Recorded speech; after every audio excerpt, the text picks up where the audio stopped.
Nous allons lire Matthieu 12, versets 22 à 28. Je lis dans la version Louis II. Bien. Alors on lui emmena un démoniaque aveugle et muet, et il le guérit, de sorte que le muet parlait et voyait. Le muet parlait et voyait. Toute la foule étonnée disait, n'est-ce point là le fils de David? Les pharisiens ayant entendu cela dire, cet homme ne chasse les démons que par Belzébul, prince des démons. Comme Jésus connaissait leurs pensées, il leur dit, tout royaume divisé contre lui-même est dévasté, et toute ville ou maison divisée contre elle-même ne peut subsister. Si Satan chasse Satan, il est divisé contre lui-même. Comment donc son royaume subsistera-t-il? Et si moi, je chasse les démons par Belzébul, vos fils, par qui les chassent-ils? C'est pourquoi ils seront eux-mêmes vos juges. Mais si ce n'est pas par l'Esprit de Dieu, mais si c'est par l'Esprit de Dieu que je chasse les démons, le royaume de Dieu est donc venu vers vous. Alors, nous allons faire un peu de contextualisation. On apprend ça à Élie, 2e année. Donc, c'est ça aussi. On fait l'école pour devenir pasteur. C'est même nécessaire. Où se passe ce miracle? Ce n'est pas mentionné dans le texte, mais les études et les personnes qui ont cherché nous ont rendu un bon service. Car maintenant, nous savons que ce miracle se passe à Capharnaüm. Capharnaüm, c'est un village de la contrée de Galilée. C'est un village de la même contrée que celle où Jésus est né.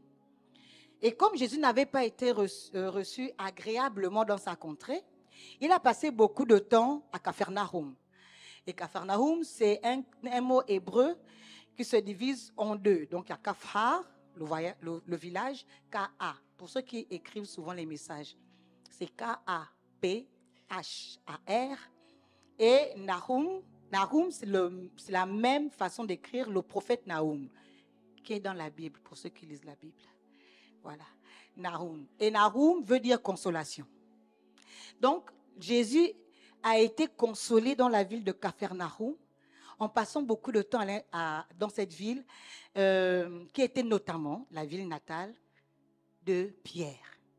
Et vous allez comprendre pourquoi quand Pierre parle le jour de l'arrestation de Jésus, on lui dit qu'il a le même accent, parce qu'il venait également de la Galilée, de la même contrée que Jésus. Donc Jésus, en consolation du rejet de son peuple, de son village, a passé du temps à Capharnaüm. Mais le lieu n'est pas trop le sujet sur lequel je veux m'appesantir ce matin. Nous allons parler autour de qui? Autour des personnes. Et nous allons citer ensemble, par ordre d'arrivée dans l'histoire, les personnages. Le premier personnage, c'est On. On ne sait pas si c'est un groupe d'amis, sa famille, des amis, des connaissances, mais On a amené, c'est ça, hein, le muet vers Jésus. Donc, par ordre d'arrivée, on a un inconnu. Ensuite, nous avons le muet, parce qu'on l'appelle le muet. C'est une personne passive. On l'a pris quelque part, on l'a emmené, lui, il est venu. Donc, le muet démoniaque, deuxième personnage. Ensuite, on a Jésus. Jésus, c'est le personnage principal autour de qui gravite tout l'événement. Ensuite, nous avons la foule. La foule qui observait les faits et gestes de Jésus et qui l'accompagnait partout où il allait. Nous avons les pharisiens, les antagonistes, toujours là, jamais absents. Ensuite, nous avons un personnage indirect, mais qui est cité quand même 3 à 4 fois, Belzébul. C'est un personnage indirect, mais que Jésus et que les pharisiens mentionnent dans le texte. Voici les personnages. D'entrée de jeu, aller directement dans le thème chassez-les, nous allons voir qu'il y a des leçons à tirer à travers ces personnages. Première leçon à tirer. Et nous allons nous appesantir sur les pharisiens. En étudiant l'action du personnage pharisien, on peut en tirer comme leçon. Premièrement, que ce ne sont pas toutes les personnes qui nous entourent qui sont heureux de notre bien. Ce moment était un moment de réjouissance. Cet homme était connu dans la ville pour son mutisme, doublé de cécité. Mais la seule chose qui intéressait les pharisiens, ce n'est pas le miracle. Qu'ils soient guéris, ils ne s'en préoccupaient pas. Ce qui les intéressait, c'était de venir détruire l'œuvre que Jésus-Christ faisait. L'anéantir et le remettre à néant pire. Ils n'étaient pas là pour dire aux gens, « Ah, gloire à Dieu, le royaume de Dieu est venu parmi nous. » Non. Dans ta vie, ce ne sont pas toutes les personnes qui acclament, qui sont heureuses des bons événements qui arrivent dans ton existence. Ce ne sont pas toutes les personnes à qui tu vas donner ton billet pour le mariage. Oui, ils vont s'habiller, ils vont venir manger, mais après ils vont faire le débriefing. D'abord, il n'y avait pas la boisson. D'abord, tu as vu la robe de la mariée? Une robe vraiment... Oui, il y a des personnes qui sont jaloux de toi juste parce que tu as pris un billet d'avion et que tu venais apprendre. Ce n'est pas tant le miracle. Tant que Jésus faisait le miracle, ça ne les dérangeait pas. Mais il y a une version que j'ai découverte par l'évêque, la version du Nouveau Testament, la version parole vivante. La version parole vivante dit, la foule bouleversée disait dans un transport d'admiration. La foule disait dans un transport d'admiration, cet homme ne serait-il pas le fils de David? C'est l'admiration qui les dérange. Dès qu'on te fait un compliment dans la boîte, vu qu'on n'a même plus de bureau, nous sommes en open spaces. Et il y a toujours des gens qui écoutent quand on dit, ah toi tu viens toujours bien apprêté au boulot. Il suffit juste de ça pour que tu deviennes l'ennemi de quelqu'un en cachette. Tu ignores. Ton patron te dit toujours, ah j'aime bien parce que travailler avec toi, c'est vraiment un plaisir, tu es un vrai bout en train, tu m'apportes le sourire. Rien que ça peut soulever de l'adversité dans ton lieu de travail. Ce n'est pas tant le miracle qui les dérangeait, c'est que à travers le miracle, Jésus était admiré. Je veux te faire comprendre que ce n'est pas parce que tu es admiré par 95% de la boîte que 100% te sont acquis. Il y a une réserve du diable qui va toujours te combattre. La deuxième leçon qu'on peut tirer de ces pharisiens, c'est qu'il y a des gens qui vivent au rythme de tes faits et gestes.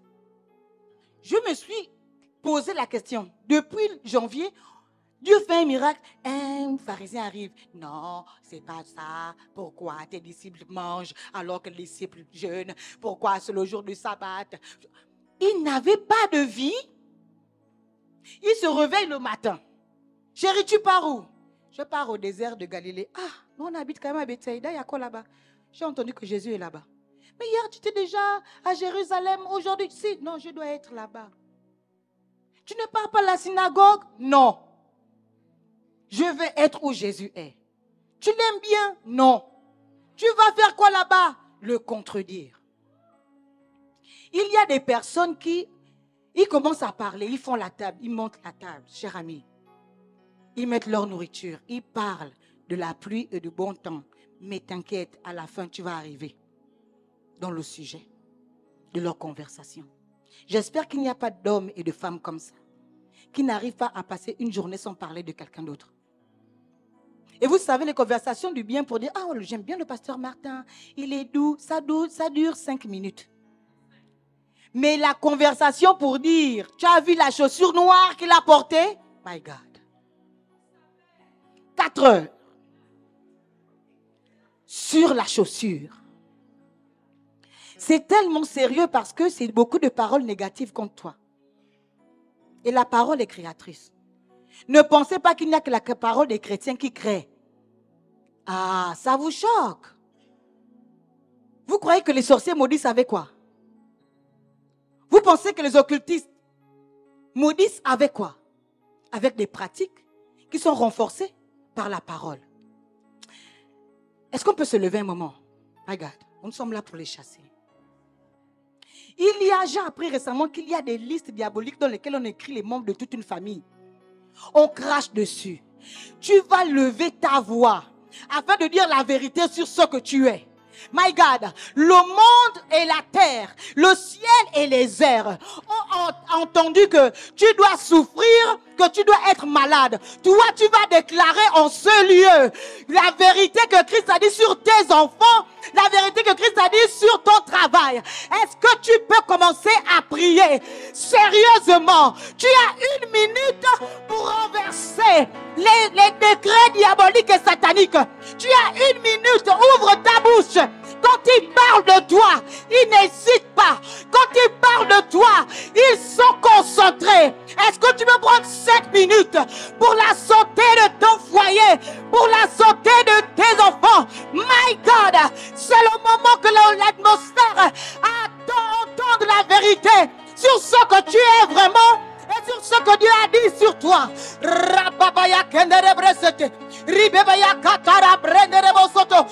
tu as un verset que tu peux dire te concernant, ce serait encore mieux. Si tu peux dire que l'Éternel ordonne que je sois puissante. Si tu peux dire que je suis la tête et non la queue, que je n'échouerai pas cet examen, c'est le moment de le déclarer. Encore 30 secondes. L'homme qui décide que l'atmosphère prendra en considération ce que j'ai à dire sur moi. My God. Oui. Au nom de Jésus, Amen.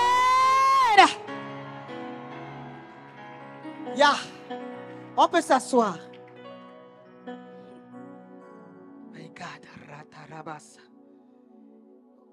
Là, comme il faut vite prendre les photos, le visage là ne sera plus bien.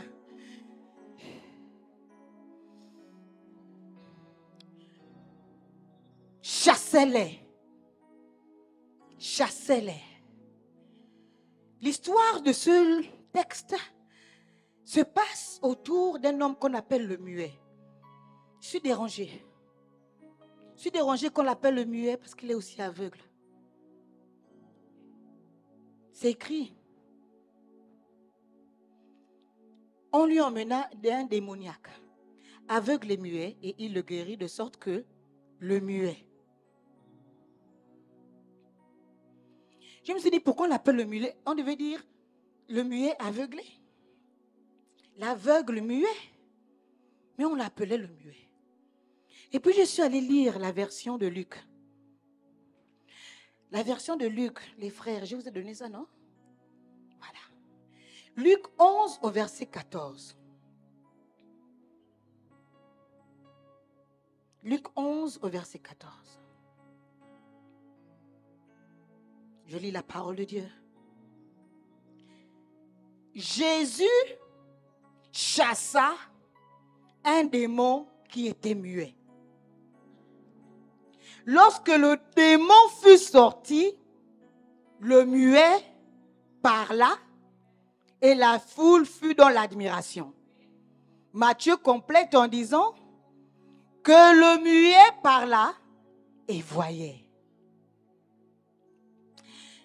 Je me suis dit, mais physiquement, on connaît plus les sourds muets.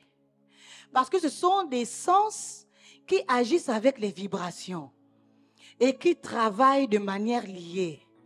La vibration ici, la vibration ici. Mais c'est difficile de voir un muet qui ne voit pas. Donc le problème, c'est comme si la cécité n'était pas le problème de ce monsieur.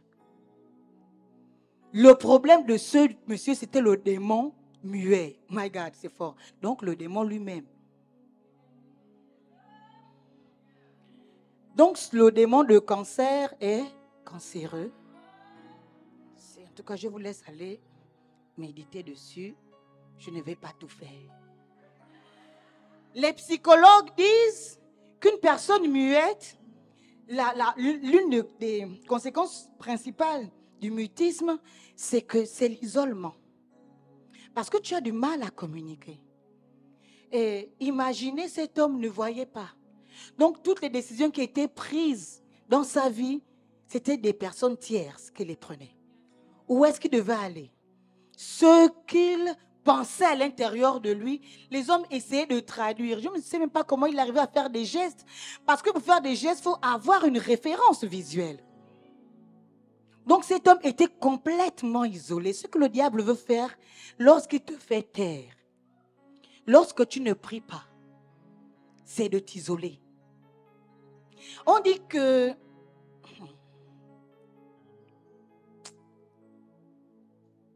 le manque de vision est grave. Mais le manque de vision est en parfaite corrélation avec le manque de parole. Peut-être que tu ne vois pas parce que tu ne parles pas. Parce que peut-être que ceux qui devaient arriver à l'existence n'arrivent pas parce que tu ne décrètes pas. Peut-être que ta vie est sens dessus, tohu, bohu, chaos total parce que ta parole n'a pas encore été entendue. Je vous dis, c'est la vérité. La vérité, c'est que ta vision est nourrie par ta parole. Et le démon de mutisme qui ne veut plus rentrer à l'intérieur de nous parce que nous sommes chrétiens, mais qui peut venir avoir une influence sur nous, a pour but premier de nous empêcher de parler à notre jardin. Pour ceux qui viennent ici les vendredis, j'avais déjà dit une fois en prière que lorsque tu parles, tu crées ton jardin. My God, il y a un lien direct entre ce que tu déclares et ce que tu vois. Il y a un lien direct entre ce que tu décrètes et ce qui vient à l'existence. Il y a un lien direct entre ce que ta parole dit et ce que tes yeux voient. Cela est tellement vrai parce que Dieu a commencé comme ça. Genèse 1 au verset 1. Au commencement, Dieu créa la terre et les cieux. Verset 2. La terre était informe et vide. Il y avait des ténèbres sur la surface de l'abîme. Et l'Esprit de Dieu se mouvait au-dessus des eaux. Verset 3. Dieu dit que la lumière soit. C'est le verset 4 qui m'a ébranlé. Verset 4. Dieu vit que la lumière était bonne.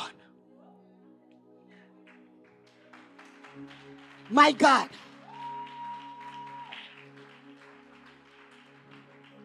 Tu ne lève-toi, parle. Lève-toi maintenant.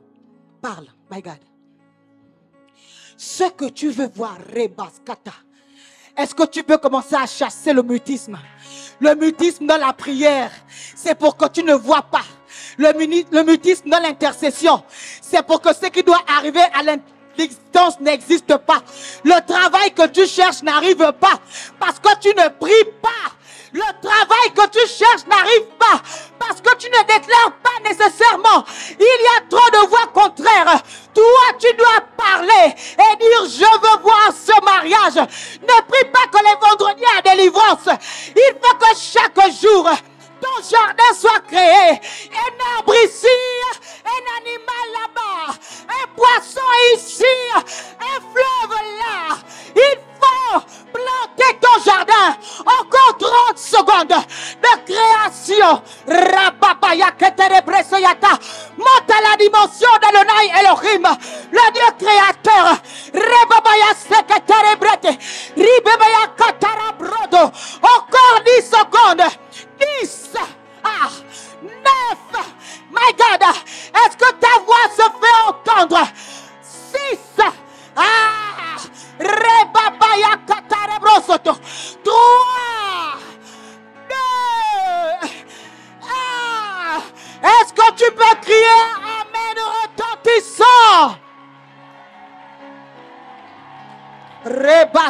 que térébré c'était. Ya. Ya. Tu peux t'asseoir sur la tête du démon de mutisme. Amen. My God, c'est bon. Nous allons prier ce matin. Nous sommes venus les chasser. On dit, pour terminer sur ce point, on dit qu'une femme, une mère, parce qu'on est à la fête des mères, est remplie d'une force. Elle a une montée d'adrénaline qui lui donne même la capacité de soulever une voiture si son enfant est en danger. Est-ce que ton adrénaline spirituelle monte quand ton enfant est en danger? Mère, ou bien tu assistes, tu pleures, tu te plains. Est-ce que ton adrénaline, maman, lorsque ton enfant ne réussit pas dans ses études, se lève d'une force, que tu te lèves à 3 heures du matin, tu dis non, je ne peux pas avoir porté un enfant dans mon ventre, et puis il passe par cet échec. Être mère, ce n'est pas seulement venir demander des bouquets de fleurs.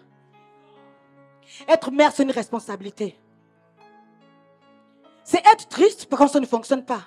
Mais c'est d'abord être la personne qui crie à 2 heures du matin. Tu dors, chère mère. Tu dors, ton enfant n'est pas à l'église dimanche, tu dors. Tu ronfles. Bien, plus que ton mari. Non, je suis en colère contre les mamans qui dorment. Regarde le foyer d'une femme qui prie. Et regarde ton foyer. Period.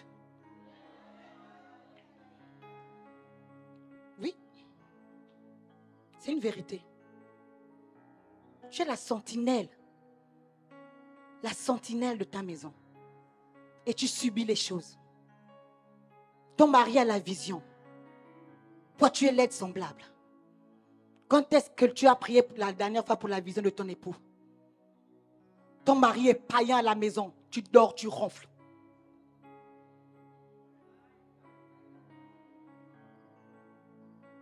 On t'entend dans tout le quartier. J'espère que quand tu vas rentrer à la maison, tu vas dire, je n'ai pas aimé la façon dont la paix m'a parlé.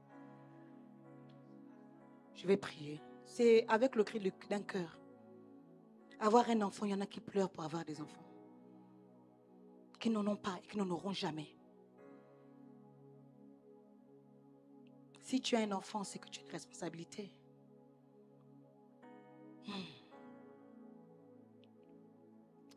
Je veux nous donner quelques clés pour apprendre à les chasser. Ces ténèbres qui se meuvent au-dessus de nos os. Ces ténèbres qui couvrent nos os. Je ne sais pas ce que l'Esprit de Dieu essayait de contenir, ou bien contenait lorsqu'il se mouvait au-dessus des eaux. Mais la lumière est venue les chasser. Parce que Dieu ne peut pas admirer quelque chose de mauvais. Lorsqu'il a mis la lumière, c'était parfait. Quelques clés pour les chasser. Nous allons étudier la foule. La foule a appelé Jésus fils de David. Et ça m'a rappelé une autre histoire. Ça m'a rappelé l'histoire d'un homme qu'on appelait Bartimée, qui était également aveugle et qui a appelé Jésus fils de David sur le chemin. Fils de David, aie pitié de moi. Marc 10, 46. Bartimée a dit fils de David. La foule a appelé Jésus fils de David. Dans la version parole vivante, on nous explique que fils de David signifie le Messie promis. Je me suis dit, mais pourquoi prendre cette dimension royale de Jésus pour parler de la guérison d'un aveugle? Ils auraient pu l'appeler Machia. C'est la même chose. Mais à chaque fois qu'il y a eu un miracle, du moins dans ces deux cas, ils l'ont appelé fils de David. Je me suis souvenu qu'on appelait David d'un nom l'homme au cœur de Dieu, l'homme selon le cœur de Dieu, le chant de l'Éternel, le prophète. Mais on l'appelait également la lampe d'Israël. Vous voyez où je veux en venir? Lorsque Jésus a apporté la guérison aux 2 aveugles, on s'est souvenu de sa dimension royale dans sa qualité de lumière. Celui qui rapporte de la lumière dans les ténèbres. La cécité, ce sont les ténèbres. Le manque de vision, le manque de discernement. Tu ne vois pas clair. Donc, à chaque fois que tu as besoin que Dieu t'emmène dans une dimension de vision éclairée, appelle le fils de David, Ben David, lumière d'Israël. Pour les chasser, il faut briller, première clé. Pour les chasser, il faut briller. Car c'est la lumière qui chasse les ténèbres. Et le passage qui dit que nous sommes une lampe posée sur la table pour éclairer la maison, qui est très bien chanté par mon binôme préféré, qui dit qu'en fait, tu n'es pas mis sur la table. Je ne pas lire les paroles là. Tu es dans l'eau, la table, et puis tu n'es pas seulement là pour briller. Je crois que c'est ça. Ah. En fait, arrêtez de rire, c'est ma version. Exo, c'est ça, non? Tu n'es pas seulement sur la table. Oh, je connais ça. Oh. Pourquoi tu veux me contredire? Tu connais mon binôme? Nous ne sommes pas posés sur la table seulement pour éclairer la maison. Et la lumière qui est à l'intérieur de nous n'est pas seulement pour que nous devenons des stars. C'est ça que ce qu'il dit en fait en quelques mots. Nous ne sommes pas sur la table juste pour dire que nous sommes la tête et non la queue. Nous sommes les princes et les princesses. Vous savez tout ce qu'on se dit là. Hein? Nous sommes victorieux. C'est vrai. Mais la principale raison pour laquelle Dieu a utilisé l'image de la lumière, c'est pour que tu chasses les ténèbres. Et pour chasser les ténèbres, il faut que tu sois au contact de la source de lumière. La source de lumière se trouve dans sa parole, se trouve dans les temps de prière, se trouve dans les temps de jeûne. Tu veux briller, tu veux les chasser, il faut briller. Tu veux briller, il faut te rapprocher du Dieu de gloire. Tu veux te rapprocher du Dieu de gloire, il faut prier. Il faut lire la Bible. Il faut se rapprocher de lui. Lucifer était tellement au contact de la gloire de Dieu qu'il brillait de 1000 lumières. Moïse était dans une telle intimité avec Christ qu'il est le premier dans les Écritures à avoir été transfiguré. La dimension des ténèbres qui envahissent ta maison ont besoin que tu brilles pour chasser ces ténèbres. Donc il y a encore un de tes enfants qui n'est pas consacré à Christ, prie. Brille. Rapproche-toi, Seigneur. Qu'est-ce que je n'ai pas compris? Quelle est cette porte fermée? Lorsque tu vois que tu veux te marier, ça n'arrive pas. Tu respectes les principes de Christ, tu te préserves, tu es fidèle dans ta dîme, dans tes offrandes, ça n'arrive pas. C'est qu'il y a encore un moyen de se rapprocher de Christ. Alors rapproche-toi et prie.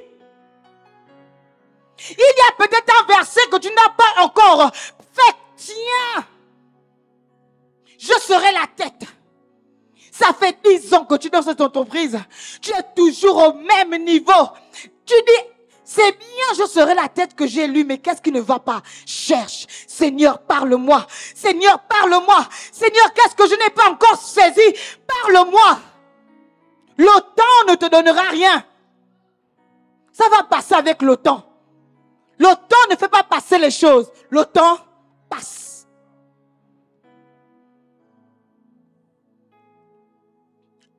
Tu veux les chasser? Il faut briller. Je suis désolé si tu croyais que je vais te dire d'être star. Mais sois la star spirituellement. Quand on voit les ténèbres, ton quartier dans les ténèbres, mais de loin on voit ta maison. Le sorcier voulait venir atterrir.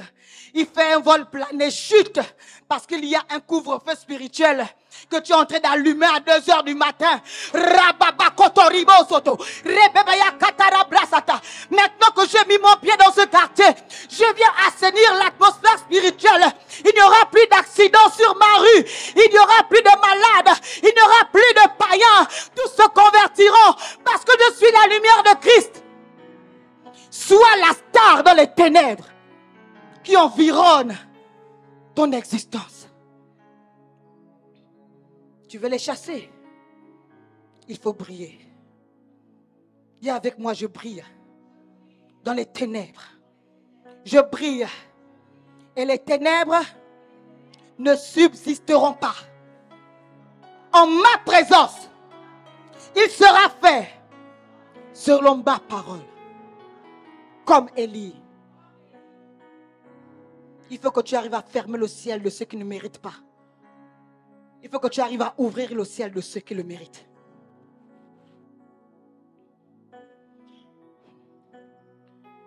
Pour les chasser, deuxième point, il faut se repositionner. Luc 11, on reste dans Luc. Je ne connais pas mettre. Oh, j'ai mis les fossiles, j'ai mis la serviette. C'est encore bien. Merci. C'est ma 5e fois depuis que je suis née. Luc 11 au verset 20. Non, nous allons lire plutôt Marc 8, 22, 26. Excusez-moi. Marc 8, verset 22 au verset 26. Tiens, le temps. Ils se rendirent à Bethsaïda et on emmena vers Jésus un aveugle qu'on le pria de toucher. Il prit l'aveugle par la main et le conduisit hors du village. Puis, il lui mit de la salive sur les yeux, lui imposa les mains et lui demanda s'il voyait quelque chose. Il regarda et dit, j'aperçois les hommes comme j'en vois, mais j'en vois comme des arbres et qui marchent. Jésus lui mit à nouveau les mains sur les yeux, et quand l'aveugle regarda fixement, il fut guéri et vit tout distinctement. Alors Jésus le renvoya dans sa maison en disant, n'entre pas au village. Je me souviens de ce message de l'évêque qui disait, sors du village. C'était un bon message. Cet homme fait partie des hommes, des malades, qui ont eu le plus d'interactions physiques avec Christ. Viens. Tu peux monter. Il était malade, il était à Bethsaïda. Je ne sais pas à quelle distance. Prenez bien la photo avec elle. Hein. Trop mignon. Je ne sais pas à quelle distance il a emmené ce monsieur, mais il a fait sortir de la ville. Donc, Jésus, on dit, il a pris sa main et il a marché avec lui. Il lui a montré, non, attention, ici il y a un trou. Viens de ce côté. Attention, stop, il y a un chameau qui passe. Attends, on va tourner par ici. Voilà. Et il a conduit sur le chemin. Ça devait être magnifique ce jour-là. Il a conduit et il s'est courbé. Il a fait de la boue avec ses doigts. Et sa salive. Il ne peut pas cracher. Et sa salive. Ensuite, il lui a mis la boue sur les yeux. Deuxième contact. Il lui a imposé les mains, il a prié. Qu'est-ce que tu vois? Je vois les hommes comme des arbres. Je vois les hommes comme des arbres qui marchent. Voilà. Tu as dit, c'est pas parfait. Troisième contact. Il lui a encore imposé les mains sur ses yeux. Et il a dit, maintenant je vois. C'était un miracle long. Jésus, en 2-3 temps, une tempête, un mot, la tempête se calme. Un paralytique, lève-toi. Un mort, sors. Un aveugle, sois guéri. Mais cet aveugle de Béthanie avait besoin d'être délocalisé. Et vous savez pourquoi? Dès qu'il est guéri, il lui dit, n'entre pas au village. Maintenant que tu vois, on est passé par là. Passe par là. Descends. N'entre pas au village. Et puis je me suis dit, merci. Je me suis dit, mais s'il lui demande de ne pas rentrer au village, il va aller encore chez lui comment? Et puis j'ai compris que Bethsaïda n'était pas un village. Bethsaïda était une ville. Mais cet aveugle avait l'habitude de passer par un village pour aller à Bethsaïda. Donc Dieu lui a montré le chemin à ne surtout pas prendre. Afin que, c'est grave parce que la guérison n'était pas garantie si ce monsieur passait par le village. La délivrance fonctionne avec la délocalisation. Délocalisation émotionnelle, délocalisation dans les relations, délocalisation. Tu es où là? On est à l'église, ton esprit est où? Tu regardes la tunique Fashion Line? Un style, une allure? Hein? C'est depuis là que tu regardes. Sa boutique est en haut. Après, tu vas gérer ça. Tu es où? Quand ta famille passe par des problèmes, tu es en activité à gauche, à droite. Marthe, reviens, choisis la bonne part. Tu veux les chasser? Repositionne-toi. Et enfin, pour les chasser,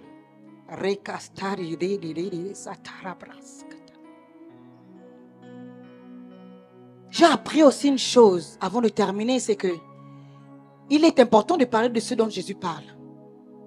Il dit qu'un royaume divisé contre lui-même ne peut subsister. Si Satan chasse Satan, comment son royaume subsistera-t-il? J'ai compris que le désir du diable, c'est que son royaume subsiste. Donc ce qu'il fait, c'est qu'il travaille en harmonie en enfer. Oui! Si le royaume de Satan, si Satan continue à tuer les jeunes, si Satan continue à tuer les gens par la maladie, par les dépressions, si son système fonctionne encore aujourd'hui, c'est parce que son royaume n'est pas divisé. Maintenant, toi qui divises, tu es plus fort que Satan. Parce que dans son royaume, il n'y a pas de division. Le royaume du diable est armé. C'est une armée qui est prête à tout. Même à rester unis dans leur méchanceté flagrante et connue pour te faire du mal. Si tu as compris ça, sois uni avec ta sœur. Afin que quand tu as un problème, tu peux l'appeler pour dire si, prions ensemble. Là, c'est chaud. Même en enfer, il n'y a pas de division. Pour terminer, pour les chasser, il faut le doigt de Dieu. Luc 11, 20. Mais si c'est par le doigt de Dieu que je chasse, les gens pouvaient revenir, s'il vous plaît. Mais si c'est par le doigt de Dieu que... Mais si c'est par le doigt de Dieu, ça c'est la version de Luc qui le dit. Il ne dit pas, mais si je chasse les démons par l'Esprit de Dieu.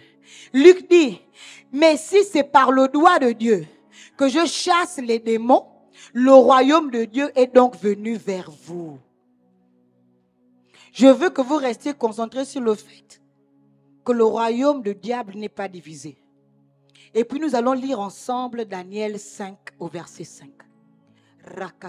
Si tu parles en langue, commence à parler en langue. Si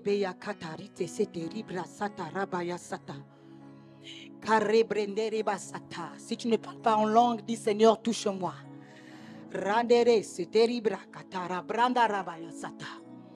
Daniel 5 au verset 5. Re papaya satara brondo. Rinde rebas katara brondo. Riande resete. En ce moment apparurent les doigts d'une main d'homme. Et ils écrivirent en face du chandelier, sur la chaux de la muraille du palais royal. Le roi vit cette extrémité de main qui écrivait. Il s'agit du roi qui était dans une vanité extrême, croyant qu'il avait eu ce qu'il a par sa force et son bras puissant. Il se réjouissait avec ses sujets et il disait: oh roi, tu es fort, oh roi, tu es grand. Mais pendant qu'il mangeait, le roi lui-même avait l'extrémité d'une main, un peu comme dans la famille Adams, qui écrivait sur le mur et des mots qu'il ne comprenait pas. Il a cherché, il a dit: qu'est-ce qui est écrit? Qu'est-ce qui est écrit?